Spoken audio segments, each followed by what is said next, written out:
যে আবিষ্কার যেটা করেছে সেটা একটু বলো।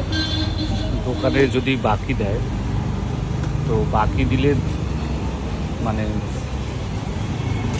কাস্টমারের কত রকম সমস্যা হয় সেটা দোকানেই লেখা আছে। এই কাকা ওখানে লিখে রেখেছে সব, কত রকম সমস্যায় পড়ে একটা কাস্টমার।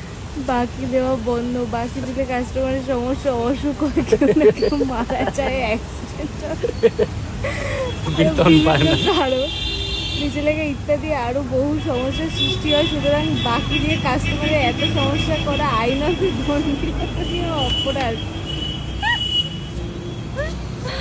ঠিকই আছে। তারপরে ভাব যারা ছাড়বে না তারা ওরকম বাকি চলবে, যারা ছাড়বে তারা বাকি পয়সা নেই খাবো না ওই হ্যাঁ, আমার কাছে পরিষ্কার কথা বলো। পয়সা নেই মানে উনি বাকি দিয়ে ঠকেছে বহুবার।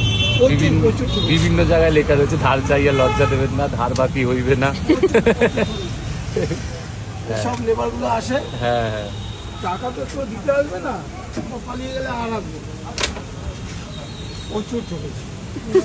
তোকে দেখে লকডাউনে এক একটা বিমল 30 টাকা করে, সেই বিমল কিনে এনে 15,000 টাকা মেরে দিয়ে চলে গেছে। 15,000 টাকা বিমলের মেরে দিয়ে চলে গেছে। চা বিমল খেয়েছে মাসকে মাস, লকডাউন তো 3 মাস ছিল, তো দিচ্ছি মায়না পেলে মালিক আসলে দোকান মালিক কত কোন দিন বাড়ি চলে গেছে। চাই হ্যাঁ খেতে না চা বিমলে নাকি 15,000 টাকা ঠকিয়ে চলে গেছে। সুতরাং বাকি থেকে কিছু কোথায় নেবে বাড়ি আপনাদের?